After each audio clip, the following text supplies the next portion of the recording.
excuses for his behavior when originally it was more a form of control. Funds. Yeah. And that kept me under his thumb and under his control as a whole. I called them or asked to leave.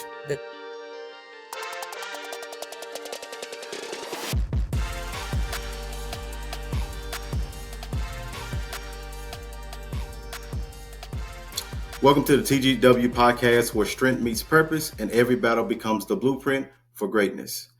I'm your host, Robert Attaway. I'm here. We don't just talk about success. We uncover the scars, the struggles, and the stories that forged it. This is the movement that's a movement because greatness isn't giving. It's approved. Let's suit up, lean in, and let's go to war with the limits that try to hold us back from our destiny. Thank you. Welcome. Today we have Heather who joined the TGW podcast. Heather's going to share her story, give us more information about herself, and how she can help others who are going through different things that she's experienced.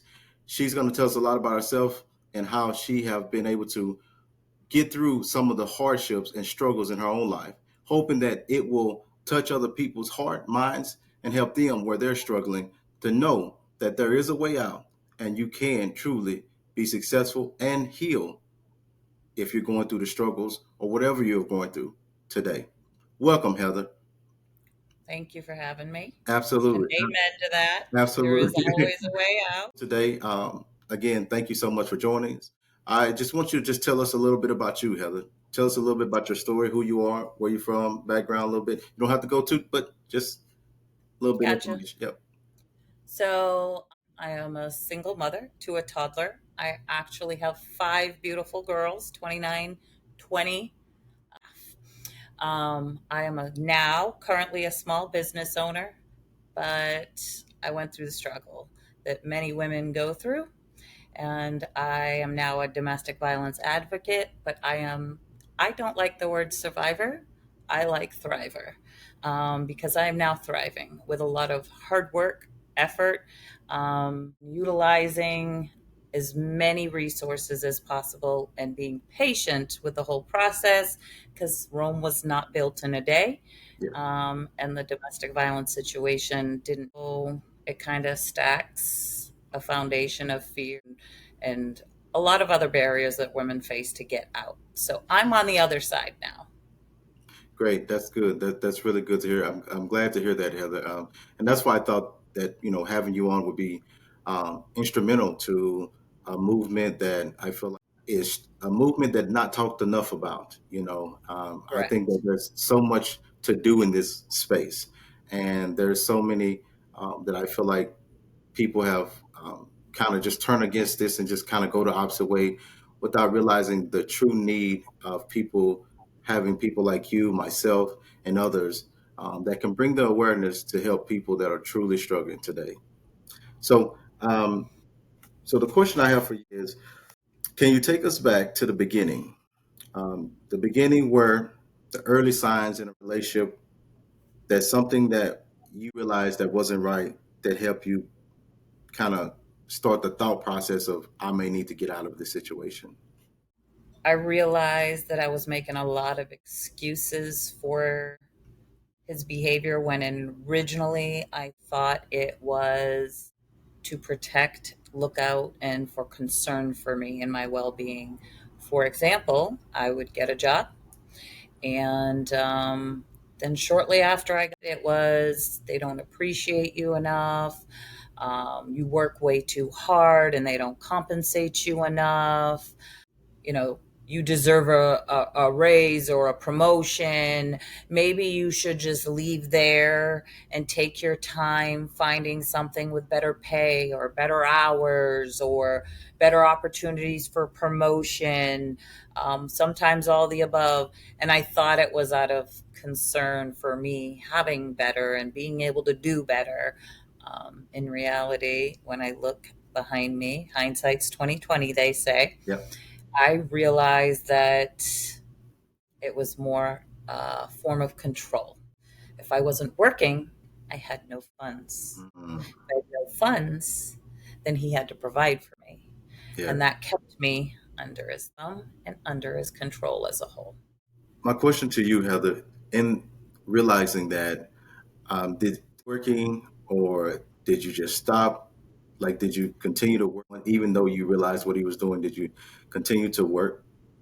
I continued to work, but then it started being he would come in.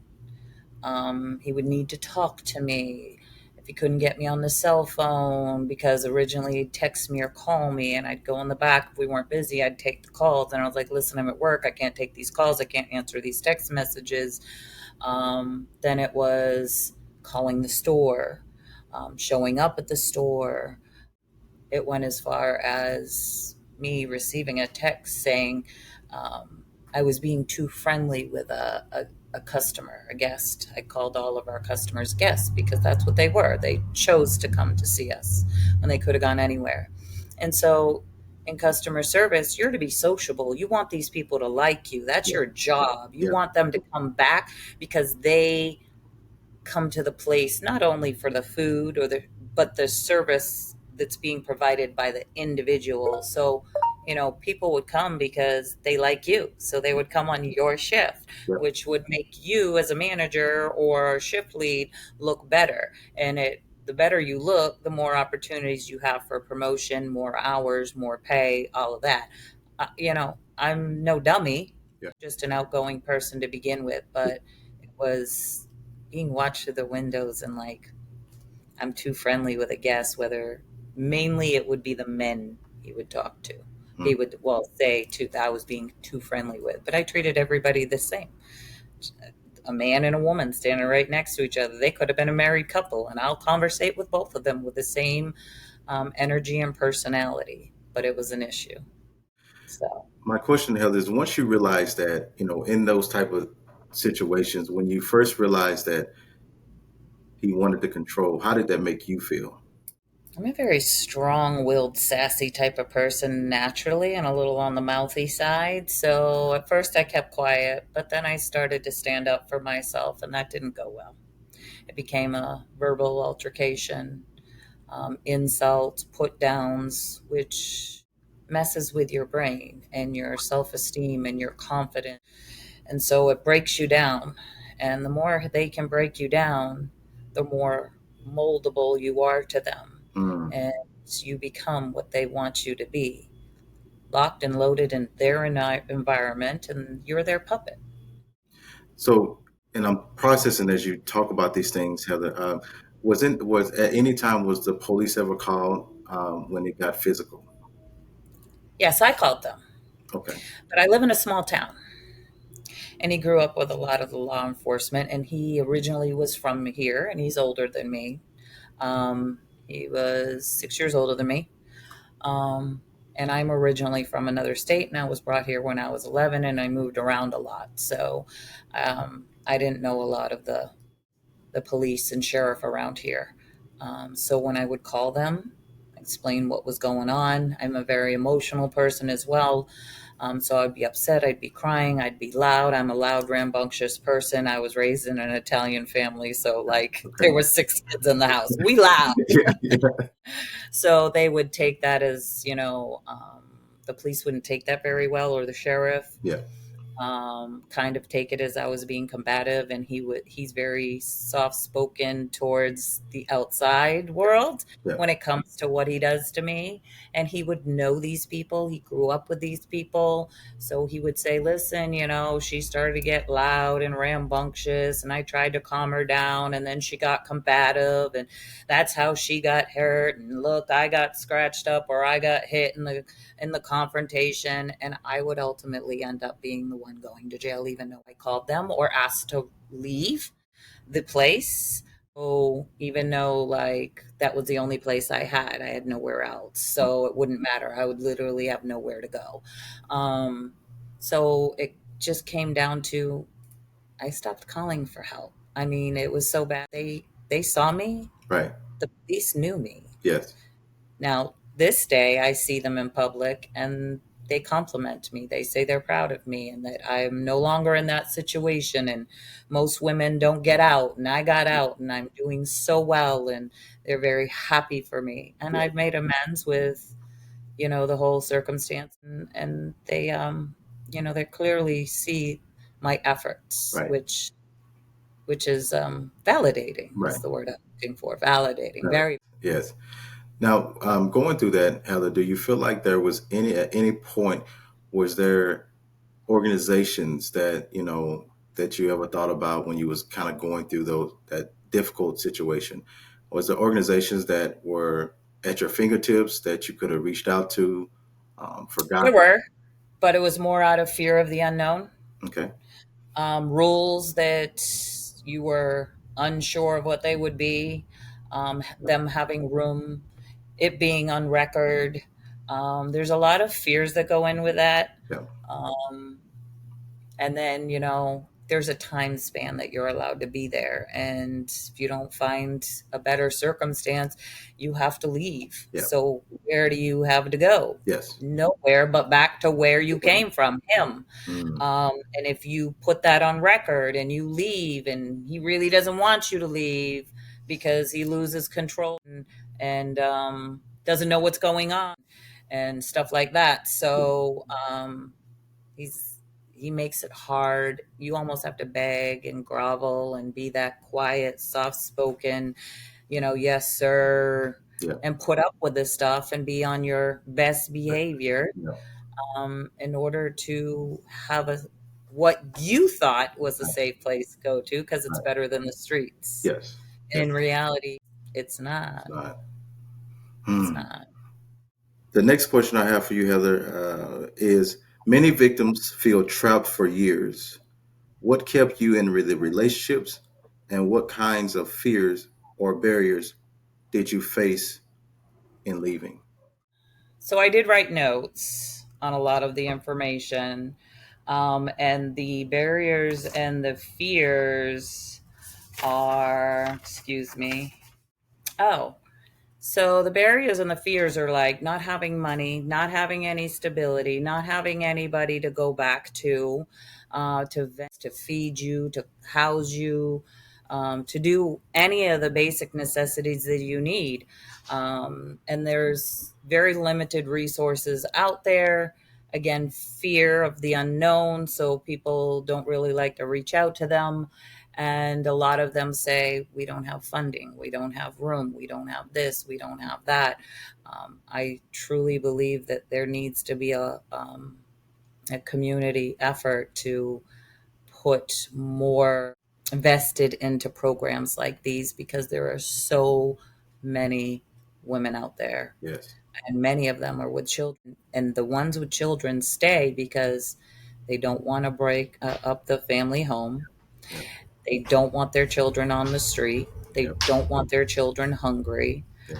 Um, those are some of the things that keep them there. So they try to make it work, Correct. and the children may not suffer. Hmm. They may not see it. They may not hear it. That's really because children really do hear more than you think. Yes. Absolutely. Um, the mother will take all of the brunt of it, whether it's physical, emotional, mental, spiritual, financial. But with a broken mother, the children feed off the mom. Mm. And with a mom with a broken spirit, broken everything, trying to get by day to day, the children sense that. Yeah. And that's going to take a toll on them in the long run. Even if they didn't hear anything, they came from our wombs. So they're in tune with us, whether we think they are or not. I love that, Heather, because so true, so true. Especially when you talk about the broken spirit, and then when you add on that layer of they hear more than you think the kids do. That's exactly what I've told people is that when I've been interviewed or had conversations with people, I'm like, my mom tried to shield me from certain things, or shield me and my siblings from certain things, but reality is we've seen way too much, and Yep. even probably things that maybe she didn't even know we seen or heard. So I think that's so important for people to know, like, just your kids always hear more than you think, and they always Absolutely. know more than you probably think they know. And so when you talk about the mother, I say this is sometimes, I had to go back in time to realize even myself, it just kind of when you talked about that, it made me think about how so at the beginning I was so hard on my mom, but I realized that she was a great mother, a really great mother. But I realized also when when the mother is going through being a victim to domestic violence, it's kind of one of the things where she's trying to battle that part and be a mother, trying to keep herself in a place so she can be happy for her kids and Mhm. still battling this war and fight over here. So I think when you talk about the broken spirit, it's so important because there's so many people that are going through that right now, you know. Yes, absolutely. And so You when you know, talk about the organizations, being able to help, um, why do you think the organizations play a pivotal role in people who are going through domestic violence? sadly, I got out of that and I met what I thought was a wonderful guy. And that didn't work out well either. Mm, And he had a drinking binge, blacked out, and choked me mm, to unconsciousness. And I ended up in a domestic violence shelter mm. because that relationship wasn't long enough for me to feel the need to stay drawn in. Yeah.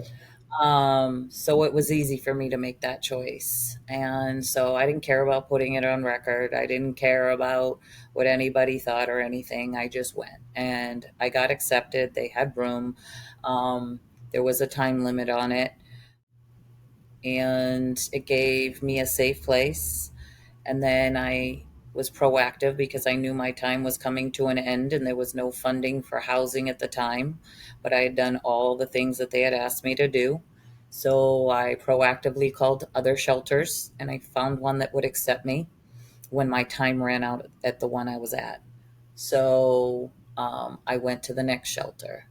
And that shelter works with programs, but none of those programs had funding either. But one of the girls at the first shelter had just called me and said, St. Vincent de Paul has funding. They're housing people. Mm. Call them ASAP. So I was in a different county, but I knew all I needed was a place to Right. live. I didn't care what Yeah. county it was in. Yes. That's all I needed. Right. Safe landing. Safe landing. Yes. So I was calling Pasco County while I was in Hernando County, while all the other girls in the shelter are sitting waiting for it to be handed to them. That's not me. I was on every waiting list possible: Homeless Coalition, Catholic Charities, the whole nine yards. Um, and so I called St. Vincent de Paul. I got on the list. And then when my time ran out there, I had like 5 days left till I had to leave, and nobody had called me with any funding availability. Mm. 5 days before I had to leave, St. Vincent de Paul called and said, sorry. No, you're fine. You're fine. Take your time. He said, we have funding. Her name came up. Yes. And my daughter was staying with her godmother because hand, foot, and mouth was going around the shelter, and I wasn't going to expose my daughter to that. Yeah. And on top of that, I was working 70 hours a week Mm. doing fundraising for drug abuse resistance education, the DARE program. Mm. So lots of driving, lots of long hours, 6 days a week. And I got to see my daughter on Sunday, pick her up. If the hand, foot, and mouth wasn't there, Right. pick her up or go over there and spend time with her at her godmom's. And then if she spent the night with me at the shelter, her godmom would come and pick her up Mm-hmm. Monday morning at 5 a.m. Mm. And I would be on my way to work. I would be coming out the gate. Yep. She would be at the end of the gate, exchange the child, and I would be on my way to work. And I drive an hour and a half to work every day. Wow. Yeah. Wow.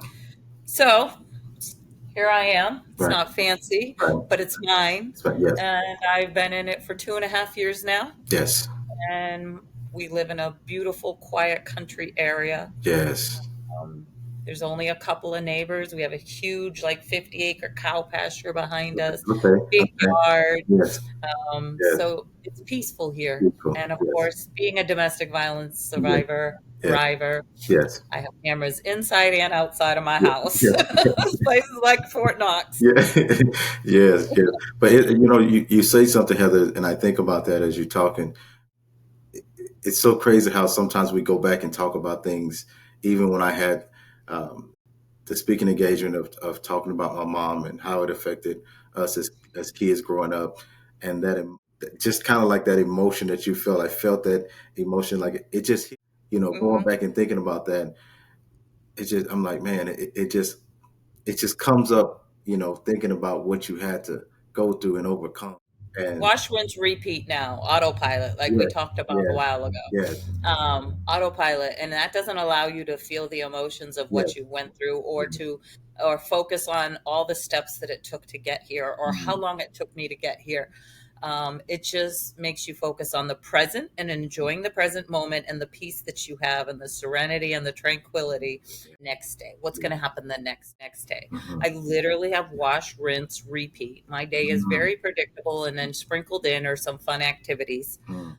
When you had asked to do this, and you'd sent over the email, it, like I had told you, it made me sit and think, Yes, and I had to process mhm, all it took to get here, yes, how long it took to get here, mhm, and how hard a lot of those steps were. yes, Everybody's like, "You're doing amazing.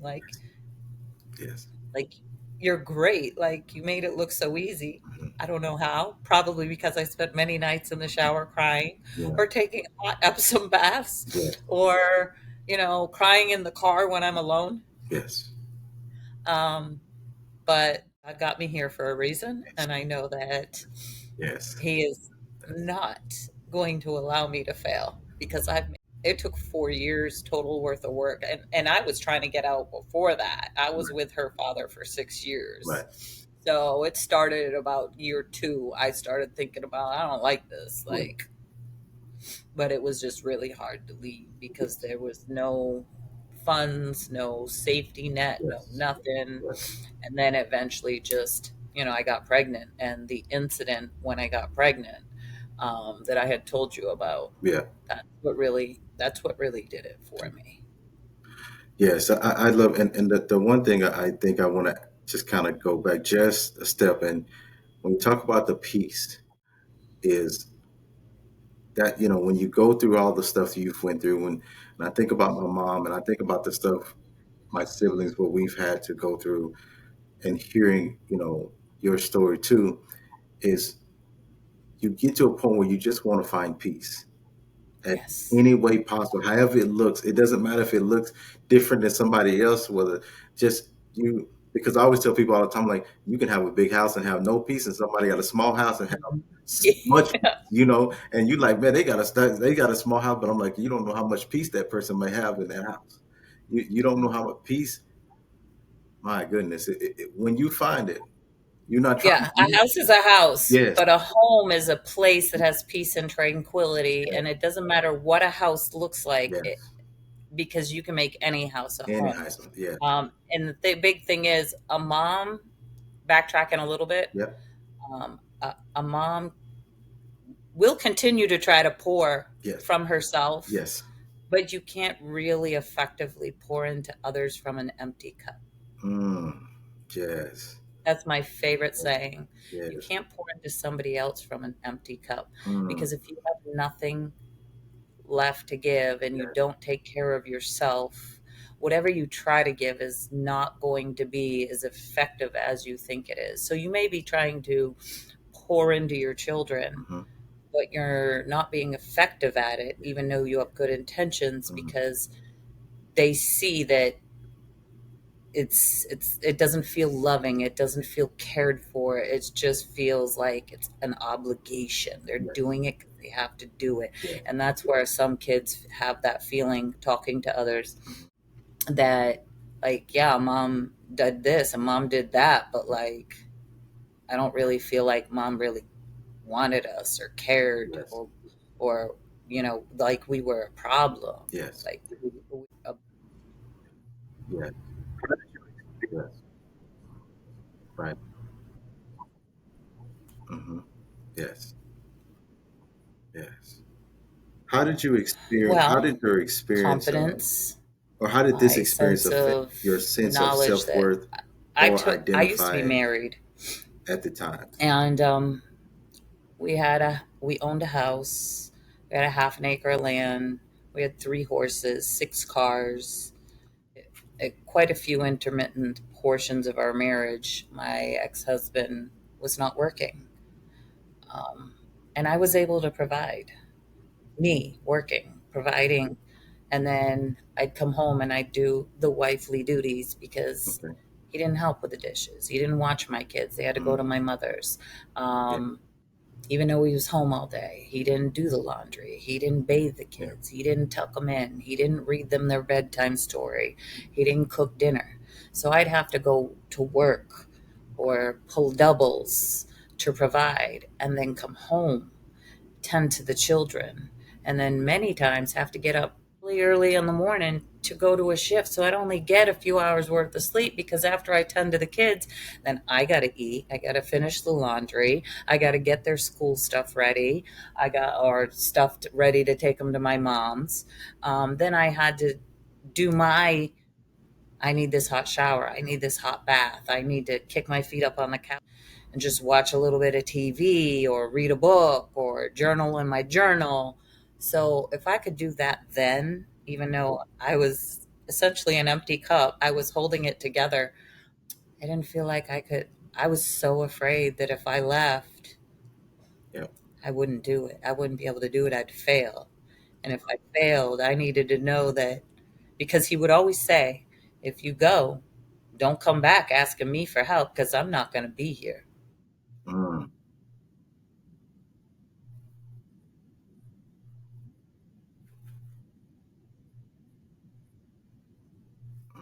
He would put that fear in me, and it worked. And my fear was that if I failed, I'd have nowhere to come back to. So my confidence, my self esteem, I mean, I didn't even, everybody says, oh, you're a beautiful woman. yeah. No, I'm just an average looking girl. Yeah. Yes. I just, yeah, I just, everything. I didn't think I was as smart as I was because every time I'd say something, and I know I'm highly intelligent, Right. we would go back and forth about it. And Yeah. then he would say, oh, you think you're so smart. Sometimes you're so smart, you're stupid. So, yeah.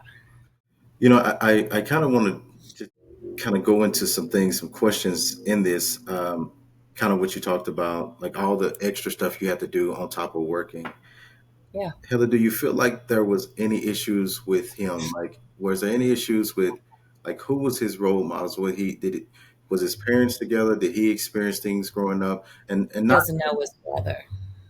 His mother died when he was 5, along with his little brother in a car accident. Mm, mm, He was raised by his grandmother. Then he watched his other brother slowly die. mm, Some health condition. I don't know if it was a kidney or pancreas or what it was, but they were very, very close. mm. So, yeah, he had issues. He had issues, and I get that. Yeah. But I had issues. Mm, mm, I held I didn't come from a perfect home. yeah. My parents were divorced. My father used to drink and was abusive, and my stepfather abused me and my sister. And I didn't always get along with my stepmother and my stepbrothers and sisters. I was the youngest, way younger, so none of them really wanted me tagging around at all. Yeah.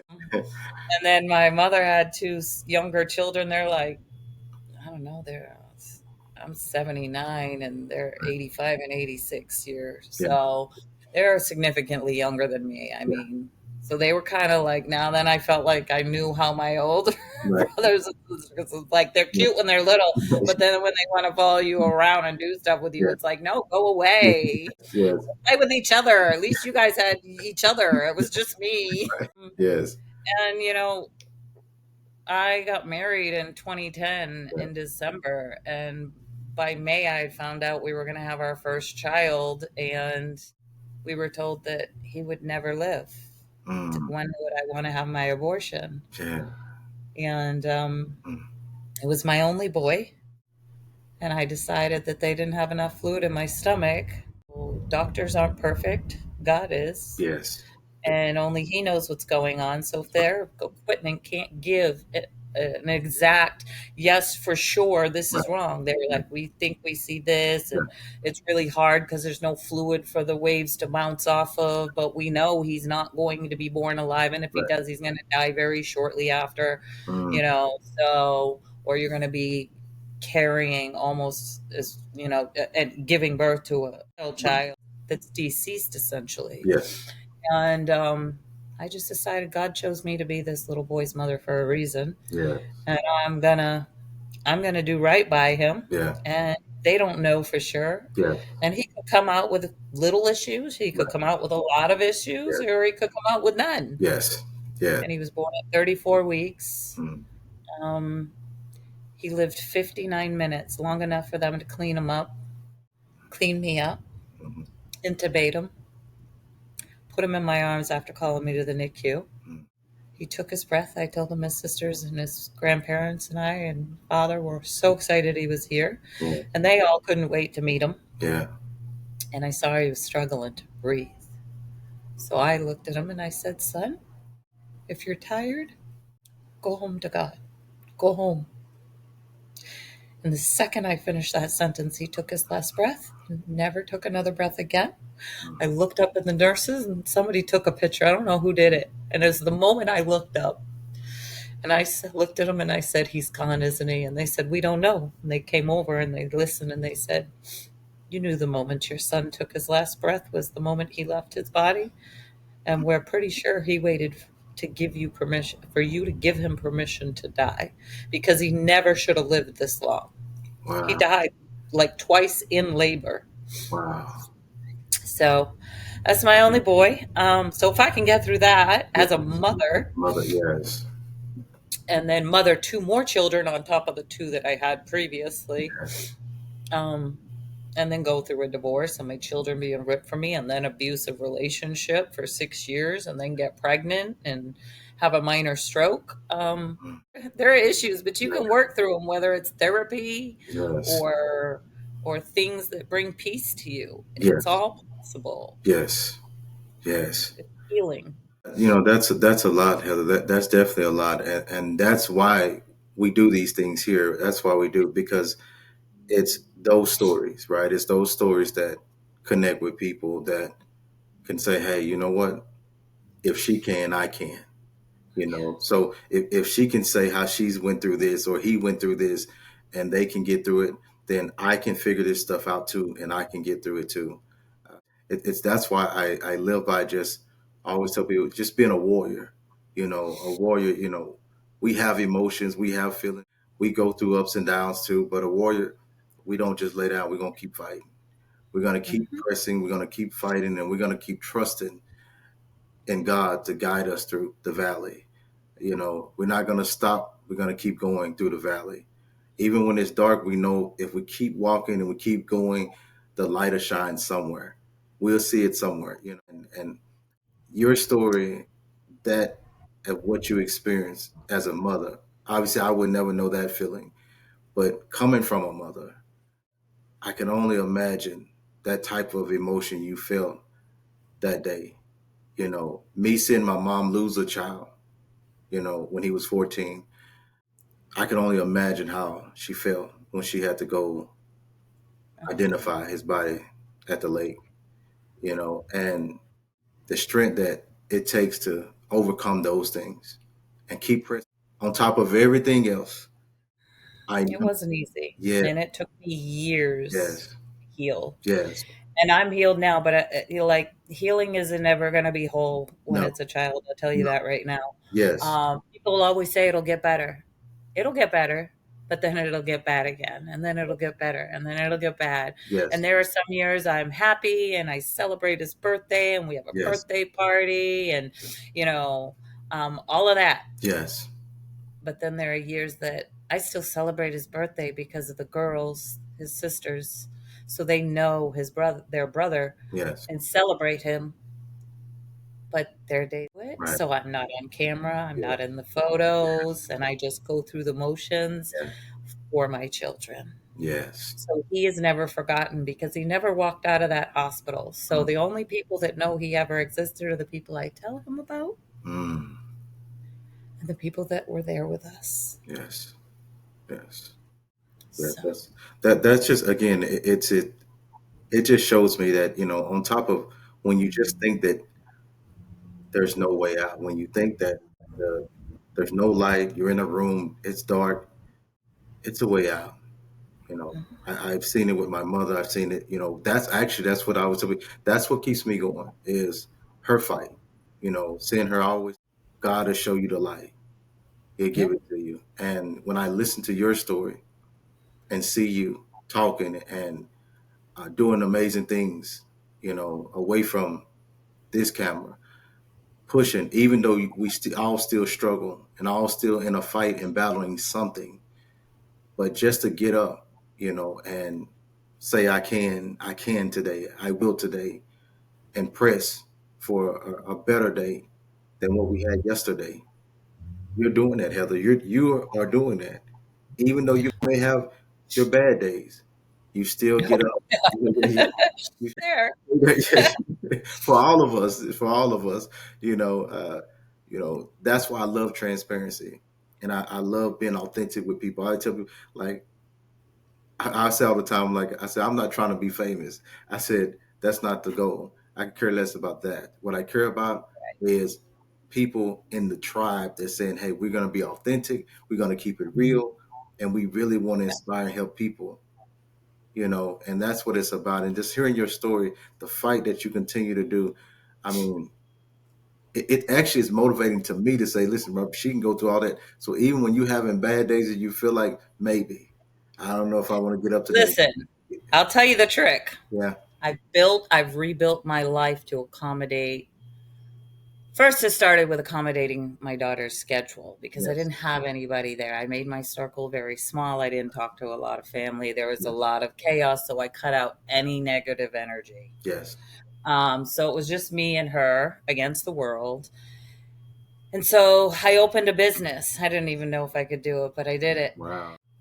And so I'm now a small business owner. I have a Congratulations. residential and Yes. commercial cleaning company. And Okay. it's not huge, but Yeah. we almost got completely wiped out by the Mm. 2 hurricanes that came through last year in Florida. Yeah. And I decided I put in all this work and a 9 to 5 or working for somebody else, Yeah. cutting a regular paycheck. Yeah.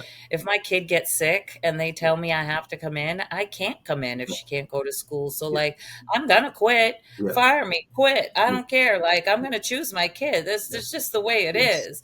But then I have nothing to lean on. So Mhm. I opened this because I don't have to start till 10 a.m. All Right. my clients know that I don't show up till 10 a.m. Right. Yeah. I Yeah. don't work weekends. My Yeah. jobs are usually done by at the latest 3:30 Yes. because many of them are an hour drive away, so I Yeah. have to fight traffic Right. to get Yeah. back to her school in time to Yes. pick her up. Yes. So I've built it around her originally, but the good thing about it is God does crazy things. Yes. You do things you think your way for Yes. this purpose, but God has a greater purpose for the big Yes. picture.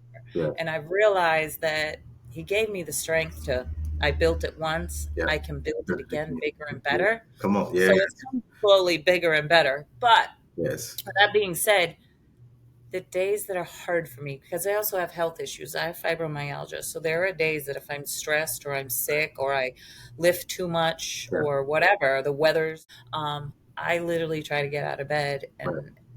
and I fall sometimes, Mm. but I still have to get up because I have to take care of her. Yeah. So I force myself her to school. Yes. Once I get home from taking her to school, I will call my clients and I make sure every client that I accept understand that I'm a single mother and I hire other domestic violence survivors that are single mothers. Mm. And so the only time you'll ever have us cancel or reschedule on you is if our kids are sick and we can't go or Mhm. something is going on because domestic violence survivors usually only have themselves and their children. Yeah. So if they have a problem with that, then we're not the company for them. But if they can respect and appreciate that, Yeah. we're happy to take the job on. Yeah. So they understand that there are days that I'm having a hard time. Right. And I will call that morning or text them and I will reschedule. Yeah. I'll look at my schedule before I even send it Right. and I'll say, okay, I have an opening, they're scheduled on a Monday. I have an opening on Thursday. Right. And I just text them, listen, I'm having a really rough morning. It's not going well. I don't Yeah. feel well. Can you reschedule till Wednesday? Yeah. And then I do a do-over. I come home, I Okay. make myself a good breakfast, Okay. cup of coffee, Yeah. um, and then I just go take a nap and wake up and start over. Love it. I love that. No, I love that. Because sometimes I think sometimes when you wake up or if you feel like you're having a bad day, just the key thing you said, just having a do over. Hmm. It's a blessing to be able to get that. It's a blessing to be able to just have a do over. And sometimes I find myself if I'm having a bad day, I'm like, you know what, just go take a nap, sleep it off. My mom used to do that all the time. She's like, you know what, I'm just gonna take a nap, get back up. I should feel refreshed, and I can finish. Yep, And sometimes, that helps us a lot. absolutely. And it's gotten me through a lot further than I probably would have been without. And I didn't, like I said, I didn't realize that there was a whole nother purpose for this business. Like it accommodates not just my daughter, Yeah, but it accommodates me and my healing and my health and my sanity. yeah, So when I feel like I have an empty cup, I still take my daughter to school yep. and I refill my cup. I love that. I love that. I love that. Heather, what did your journey of healing look like after leaving? Are there practices or resources that help you most in rebuilding your life?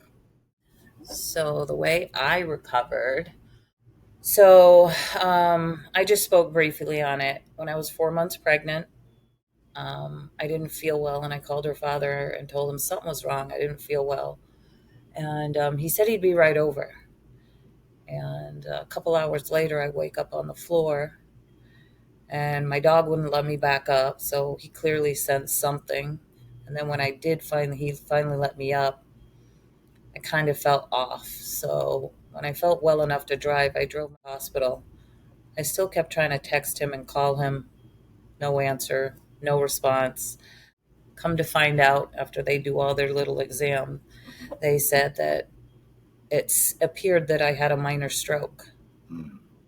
So they said it was mostly caused from stress, um, and that you know, I should have somebody keep an eye on me at the house. And I said I live alone.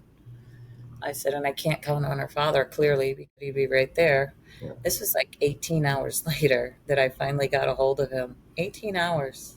yeah, That's how long it that's took. a long time. Like, and I'm carrying your child.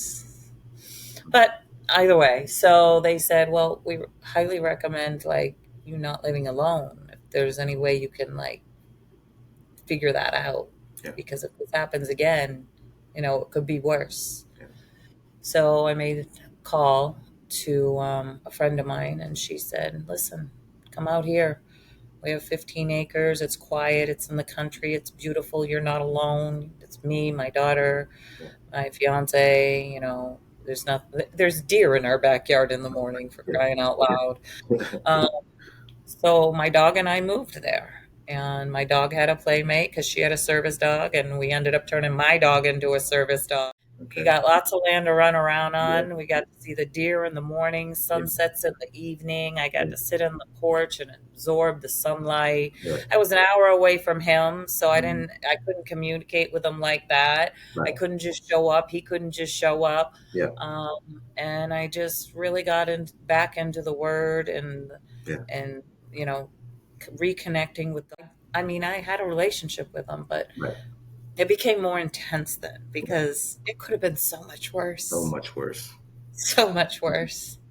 And I wasn't even supposed to be able to ever have a baby and carry her to term. Wow. And so the fact that she survived that, and then she went to term. She Mhm. actually was the one that went the furthest. Okay. I actually Yeah, went 38 weeks and like so many days, and I kept right, telling the doctor that that's not going to work. Like right, she got to right. come out before I get there. And Yeah. like if she comes out, I was in a position where I could have bled to death, and without the oxygen, she could have suffocated and died. And I had like almost a 2-hour drive to the hospital that needed to do the C-section. Right. So Yeah. I'm like arguing with them, hey, like you need to like schedule this sooner. None of my babies come that late. Right. Sure enough, when they did it, she was on her way out. They had to shove her back in Mm. order to pull her out my stomach. Mm.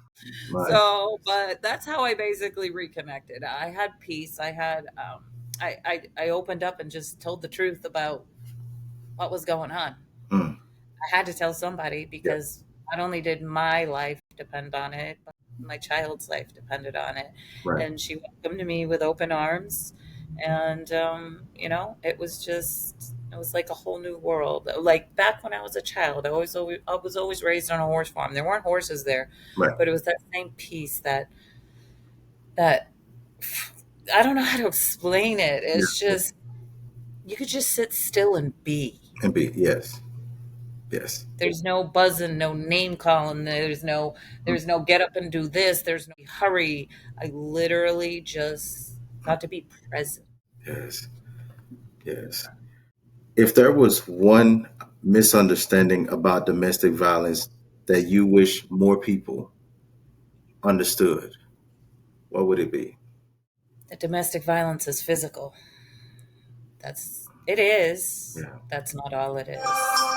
There are so many other forms of domestic violence. And sometimes they start on the lower end and then get to the violence, and some never even get to the violence. So when you're talking to somebody, a stranger, a family member, or a friend, they may be experiencing it and you don't even know. Because domestic violence is not just physical, it Mhm. can be emotional, Yeah. mental, Yep. sexual, Yep. spiritual, Mm. financial, Mm. any way that they can take something from you and Mm. control you, Mhm. is a form of domestic violence if you guys are in a partnership. We are two separate people. Right. We are not, your dad and I'm child. We are not, I you're my master and I'm your puppy. Right. That's not how that works. Right. We're supposed to be in a unit. We're supposed to work together. We're Yes. supposed to build each other up, not break each other down. We're Yeah. supposed to make each other better Yeah. versions of ourselves. Yeah. Yes. I think the one thing, Heather, is when you mention more than physical, most people that I feel like I've come in contact with is they think about, or there's people out there that I think it's just more physical and verbal, not even Mhm. realizing some of the other additional things you have talked about, which Mhm. are key, which is key, because they all play a huge factor somewhere. Absolutely. So I think you sharing that part is big, and because again, a lot of people will see this and think, hey, I only was thinking so much of physical and verbally, not realizing the spiritual, the financial, all those other things that come into factors of just that abuse part. So I really do thank you for sharing that and adding that extra layer on top of that for Absolutely. people who don't know. So thank you so much. Let's see. What are some of the misconceptions about domestic violence? So this is the one I wanted to, because the way I say it exactly, I want to make sure I get it across to everybody that's watching in an effective manner, that it's understood clearly. So this is one of the most important parts for me. So to make sure people understand. So misconceptions that I came across and thought of and jotted down were, if it was that bad, they would just leave. That's one of the misconceptions. Leaving is often the most dangerous time for a survivor, which people don't understand. They're not staying because they're weak, they're calculating their survival. Fear, financial dependence, children, trauma bonding, and isolation are just some of the many barriers that are out there. Many of these women have to have a plan that takes time to put together secretly and discreetly take items one at a time, because if you take too many things, they may realize things are missing, and pack them away in a bag and hide the bag somewhere, and go as far as writing down all the phone numbers in your phone and having a phone that has no service, because you can still call 911 and it work. But if he takes your phone or breaks it, you still have important numbers written down for wherever you get. But the phone that has no service has 911.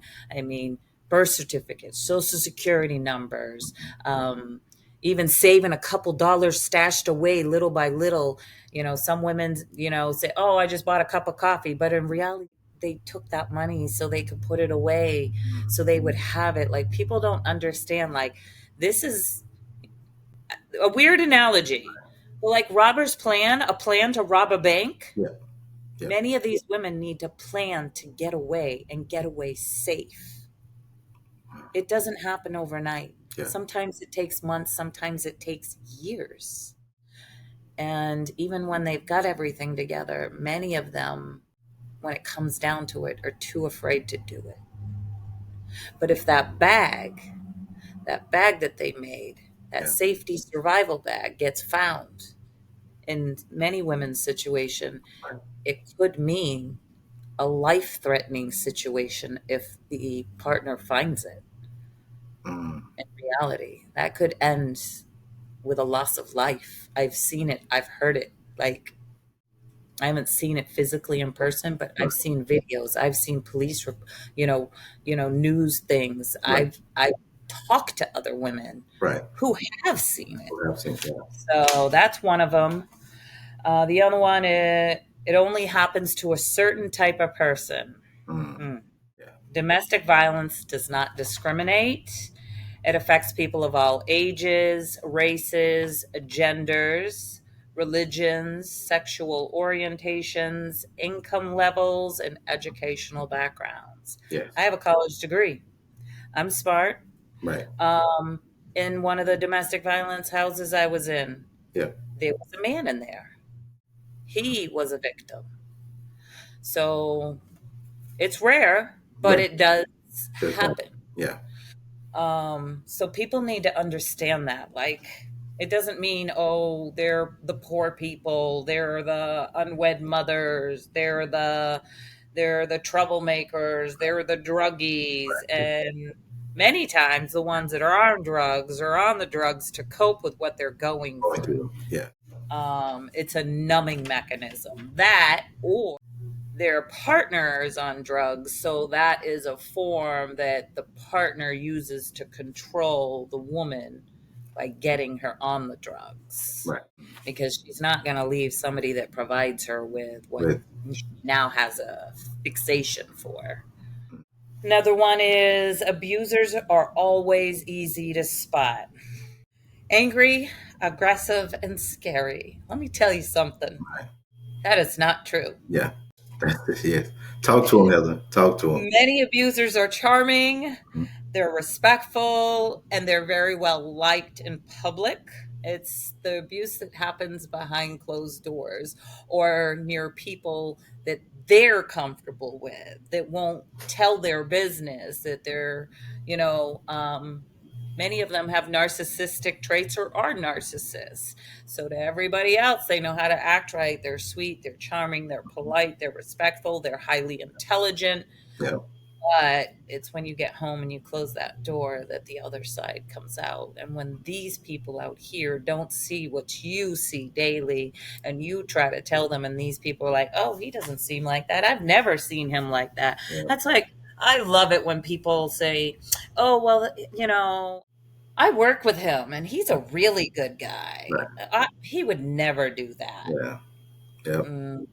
You work with him. You don't live with him. You don't sleep in the same bed as him. You don't conversate with him on a daily, consistent basis. Like, you don't share bills with him. You don't raise children with him. Right. You're a completely different type of entity to him. Yeah. You're not going to see what he shows behind those doors. Yes. Now, if you want to see, go ahead, free that woman of her trouble and take her place. Yeah. And you'll see it. Mm-hmm. because just because it's you doesn't mean he's going to change. Because if you Right. were to take her place, you're just another victim waiting to happen. He's going to be sweet and kind in the beginning, but eventually you're going to be walking in her shoes. You're going to be like, dang, I never would have thought. Yeah. So But understanding these truths, these are essential for supporting our survivors, the community to understand, breaking the stigma against domestic violence, and creating the change for a safe environment and a safe way for these women to let it be known what they're going through. Even when they make police reports, right. like me, I got arrested. I called for help and Yeah. I got Yes. arrested. Yeah. The ones that are beat up, if they go to the hospital and then it doesn't go the way that it should go as a domestic violence victim, and they don't believe them, or it's the same with sexual assaults. Right. Like, oh, I was raped. Right. Oh, well, well, he said that, it was consensual and you took a week to come in to tell us out of shame and fear. Right. Right. She didn't wait a week because she was plotting and planning on a lie to say and embarrass herself that she was molested or raped. Right. That's not how that works. Now, don't get me wrong. There are women out there that make false claims. Right. But this is a main reason why women in domestic violence and sexual assaults do not come forward, Mm. because they're not believed, because people don't see that with their own eyes from those people. You know what I'm Right. saying? So Yes. Yes. they don't see the other side. Correct. And Correct. it's shameful, because we need to change that. We need to make it feel safe for these women to come. We need to give them a offering hand like my friend did. As soon as I told her, I was deathly afraid to tell Right. her. Right. Yeah. And she didn't judge me. She said, Correct. come. Correct. Mm. Come be here with us. Yeah. We want to make sure that baby is okay, Mhm. and we want to make sure you're okay. Right. And she's my daughter's godmother. Her Right. daughter's here now with me. My Wow. daughter called her daughter Yeah. Sissy. Yeah. I call her daughter my bonus daughter. Yeah. Yes. Yes.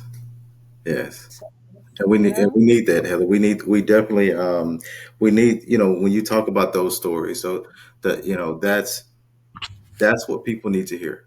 That's is why, again, it's why I started to move in this direction, or into what I do, is because it matters to me, because I've seen and experienced it watching my mother go through it. And then, when you absolutely. hear your story, as somebody said, what made Robert you come forward in this direction? I said, well, when my mom passed, I watched her go into the grave. I knew I had to make a decision. That decision was let her story die with her, or I can take her story and be impactful with it. And instead of being angry, I can use it in a different way. Use that anger, that frustration. I can use it in a different way that would be positive to help others. The same thing And you're you're, honoring her by doing that as well, yeah. So I think, and fulfilling what she's not able to carry on. correct. And that's why, when I think about and hear your story, and the fight you've had to go through, I mean, we sometimes I'm like, man, when you're going through those battles sometimes seem so long. They seem like forever. And I think about what she was going through. Like, man, I bet you it felt like forever. And Mhm. even when you say autopilot, I love that. I love you talk about that. You use the word autopilot, because it's true. You're just going. Like you said, watch, rinse, repeat, and you don't sit down to think about how far you've come. So Yep. I think that's why, for me, it's like your story will help a lot of people, and help people go back and look within themselves, or even people that's right now in the middle of that struggle right now, being able to say, Absolutely. I have to, she's right, I have to figure this thing out, and I have to get out of here. I have to leave, because that's why I said, I tell people is that, when I looked and told my mom that I didn't want you to have been born, but to never have really lived, mom. I said, it's not you dying that's going to crush me. It's me knowing that you never really lived that's going to crush me. I said, because mom, I know we all got to meet that time. We all got a date with that destiny. So I said, that's not the issue. And for your story and things that I try to do and inspire people with, that's what makes a difference. That's what helps save lives. That's a help. That's what will allow people to be helped in situations where people may feel stuck, may feel not motivated, and they hear this conversation, or they come across you and meet you outside of this moment here and get inspired by, I can do this. I can, So my question also, I'm kind of moving forward. My question to you is this. What are two things that you think organizations can do to better serve domestic violence victims, in your opinion? That's a great question. The first one I was in, there was this new girl that came in. Hmm. She was very rough around the edges, combative with most of the people that have been there for a while. She was brand new. She had conflicts with a few people, and I was in the kitchen with another friend of mine that I grew up with that happened to be in the house. She was cooking, and we were just chatting. And I had gotten home from work, and I don't even remember. She started like saying something, and I refused to respond to her. I said, I'm not going to dignify that with a response. I'm not here for any of that. Like, I'm here to work the program and move on with my life. She got very offended, and it became a argument on her half. I kept trying to she's like, oh, I'm going to jump over this table and or this counter, and I'm going to hit you. And I said, if you're going to do it, do it. Like, because, clearly you have issues with people. Right. So if you're going to talk about it, be about it, and then just expect that you're going to have to leave. And it'll be easier for all of us, anyways, because you've caused problems. Yeah. She got so mad, she left. Now, this is a domestic violence Right. place. Right. So she went around the corner into another room and punched a hole in the wall where there were two little kids Wow. in that room Hmm. who have seen their father Dude. beat on their mother. Right. Yeah. And instead of handling it by taking all the witnesses that overheard and saw or was right there nearby, Yeah. the conflict, and listen to the fact that they were saying Heather wasn't engaging. Like, Heather wanted nothing to do with that. Right. Instead, while I was at work, they called me and said I had to be back by 4 p.m. to pick up my things. I was no longer allowed to stay at the shelter. So instead of handling it in a responsible manner, they washed their hands of both the people that were involved with it. People that came forward, there was one girl that they asked to leave that wasn't involved, was just a witness saying, like, you shouldn't be asking her to leave. Like, she didn't do anything. The other girl, like, this is a domestic violence shelter. Like, that girl's punching holes in walls and having arguments with all the girls that are here just trying to do what we're supposed to do. And the girl that was just standing there and all she was doing was cooking. Right. She got told she had to leave too. That is not a way to handle a domestic violence shelter. Yeah. And literally I had to go into a hotel for a couple days. I don't even remember who paid for it. I really don't. Right. Or maybe I don't even know if I paid for it because I was working. I can't remember. Right. Like, my traumas literally block out portions of my life. That's why I've been able to move forward from my childhood to the abuse. I get bits and pieces. Yeah. Plus I have that minor stroke. So Right. it's really hard for me. Right. So I don't remember those minute details because it's not something that's important. So it doesn't need to be retained. Yep. But I was in a hotel for like 3-4 days or something like that. And I was calling everybody and getting on everybody's list again and calling all the shelters, and they were all full or whatever. And then that's when I got on that second one. They were like, nope, if you can get over here, we can take you over there. And that I got in, and then that's where I just continued my journey, working the system and doing whatever steps I needed to do to get into a safe landing. That's what I did. So, they need to be a little more, instead of just being, we come in here because this is our job. You need to understand you're coming into a home of Yeah. women that have traumatized. Any sense of trauma coming in, Yeah. or disturbance to the peace that is there. It's already hard enough to have a building full of women Yeah. that have been abused Right. from all different walks of life, Yeah. with all these children. So you got screaming kids, good kids, bad kids, kids that are petrified, Yeah. kids that are shy, Yeah. kids are kids. Yeah. Yeah. put, Yeah. put 16 of them in a room and tell me how much fun you have. Yeah, they are. Yeah. Um, and then, women alone, like, just put a house full of women together and stand Right. in the middle of it, Robert. Yeah.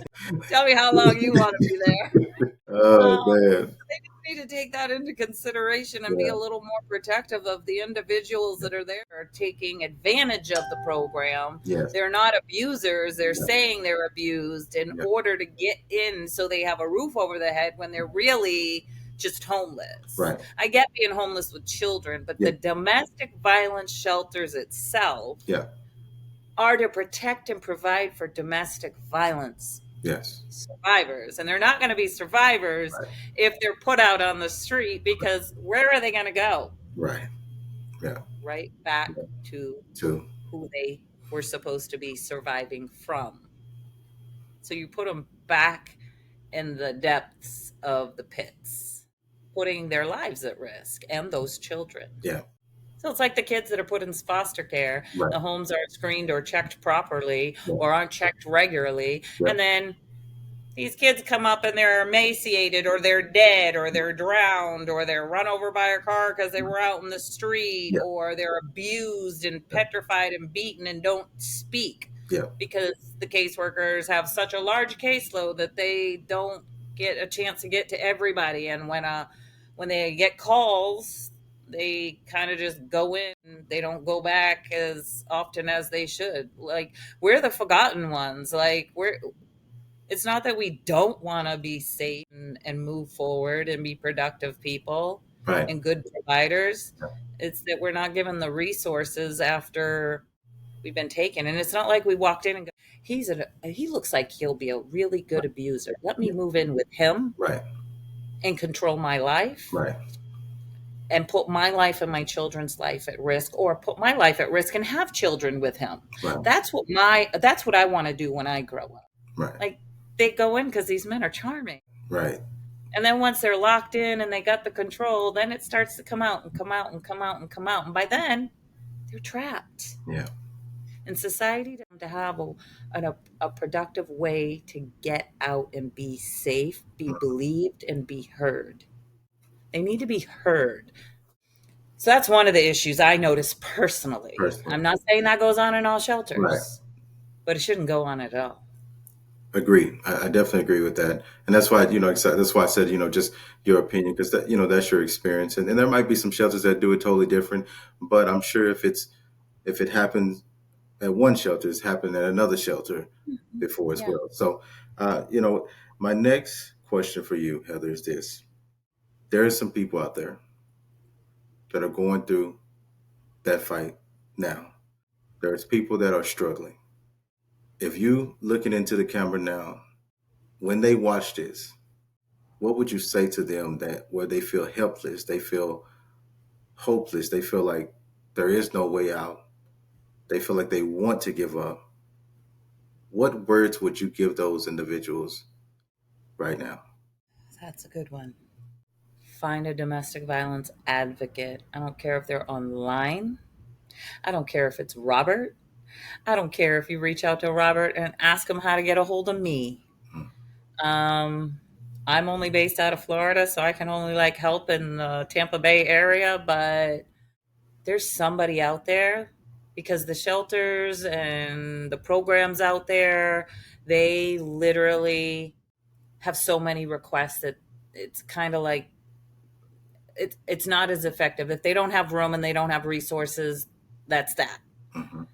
But there are always other people out there that have ways or connections or means to figure something out, or there's a way out. Right. I did it.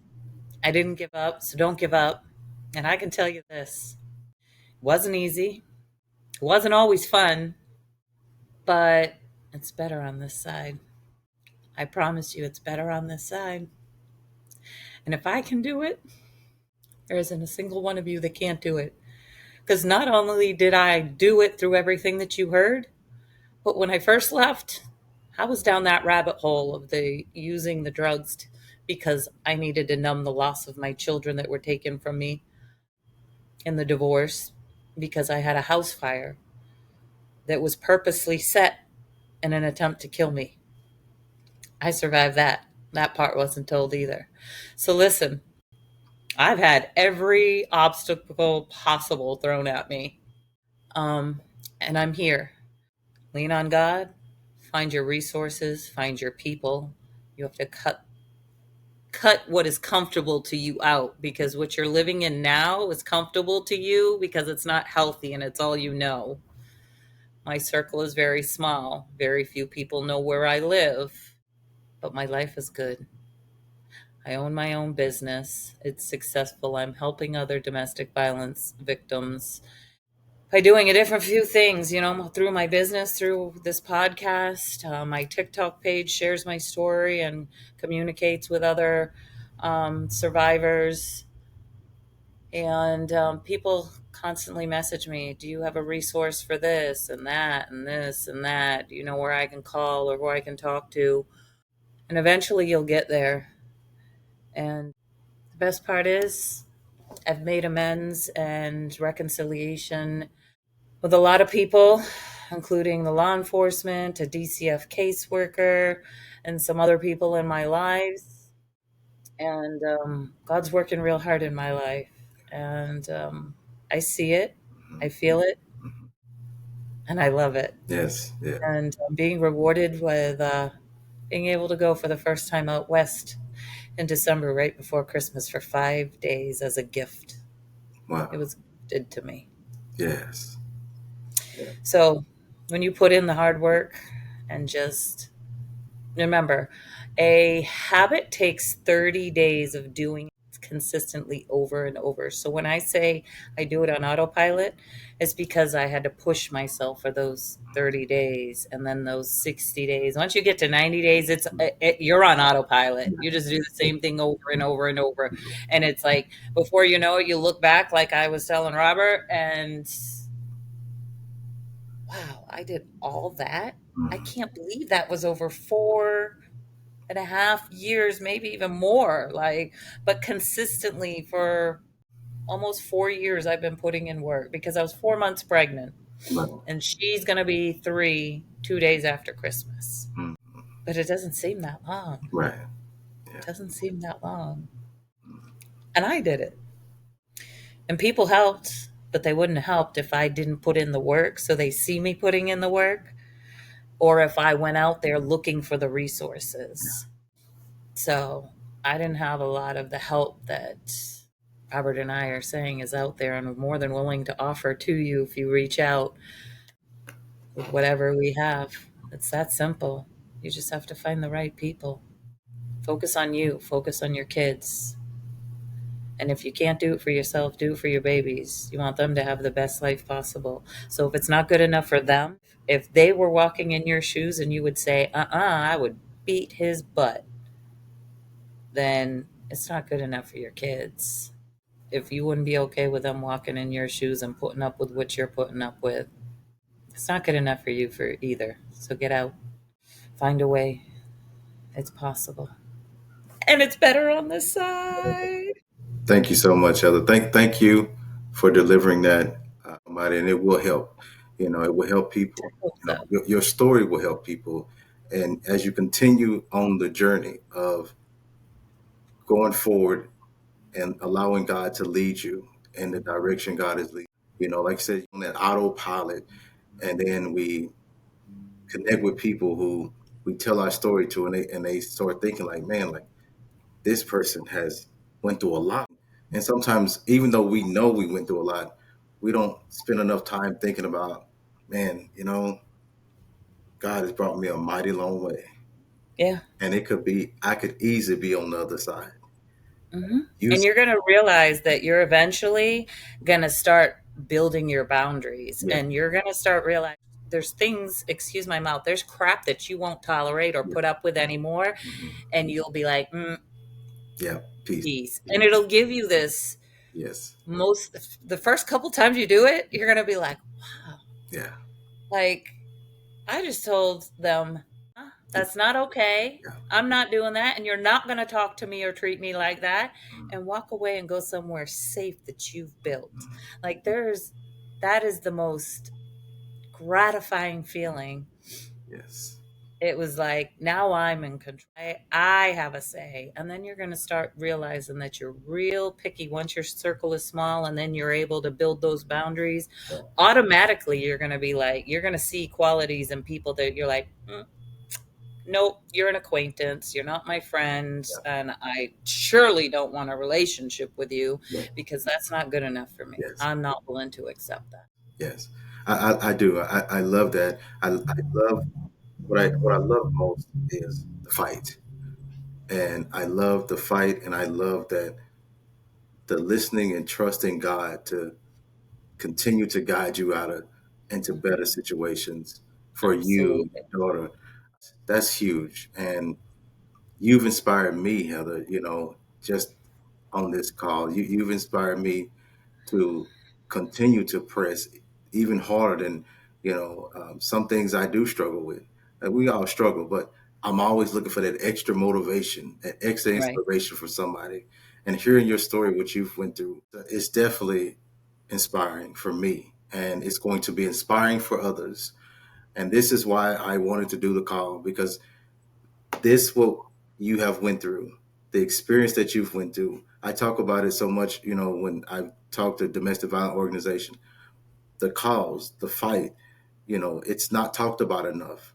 Going see, it's like people know and hear about it, but it's like pushed up under the rug, and to have these type of calls, there's so much more work to be done.